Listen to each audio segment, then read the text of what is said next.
Au CMCK, chaque mois, une soixantaine de naissances sont comptabilisées. C'est ici, dans le service de maternité, que les femmes enceintes se présentent aux sages-femmes pour un contrôle de leur grossesse. Rolande Roger est venue de Sinnamary et le Zika ne la laisse pas insensible. Vu comment le bébé sort, oui. Aujourd'hui, il est mal formé, donc ça s'inquiète. Donc j'aurais pas aimé être dans cette situation, mais sinon...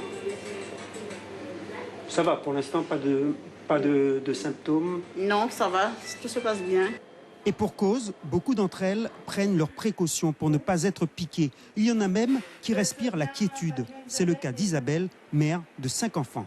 Chez moi, déjà, je ne vais pas dire qu'il n'y a pas beaucoup de moustiques, mais comme j'habite un peu en hauteur, le temps qu'ils arrivent là-bas, ils sont presque cadavres. Vous prenez des précautions particulières? Oui, parfois des moustiquaires, des trucs comme ça, mais pas beaucoup. Parce que déjà, on se bat contre le Zika et puis après, les produits, c'est quelque chose aussi. Il y a les enfants. Vous êtes inquiète? Non. À Kourou comme ailleurs, si les premières heures du Zika ont fait souffler un vent de panique, ce n'est plus vraiment le cas. Comme nous le confirme Élodie Vergolin, sage-femme au centre médico-chirurgical de Kourou.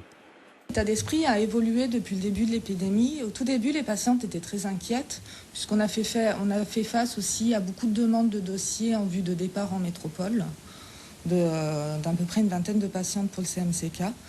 Et là, depuis quelque temps, on voit que finalement le Zika rentre dans leur vie quotidienne et qu'elles sont moins inquiètes parce que je pense qu'elles prennent leurs précautions, qu'elles font attention. De plus, chaque mois, une échographie est effectuée.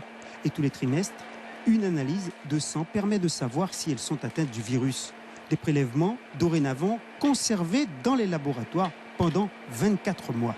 Dès qu'une femme enceinte se présente chez nous, quelle que soit l'analyse demandée, on prélève systématiquement un tube qu'on met au congélateur pendant 2 ans pour pouvoir faire une étude rétrospective pour cette femme et pour, quand on aura une sérologie, mettre en évidence ou non le Zika pendant la grossesse. À Kourou, depuis le début de l'épidémie, seules les analyses de 2 femmes enceintes ont été positives au Zika.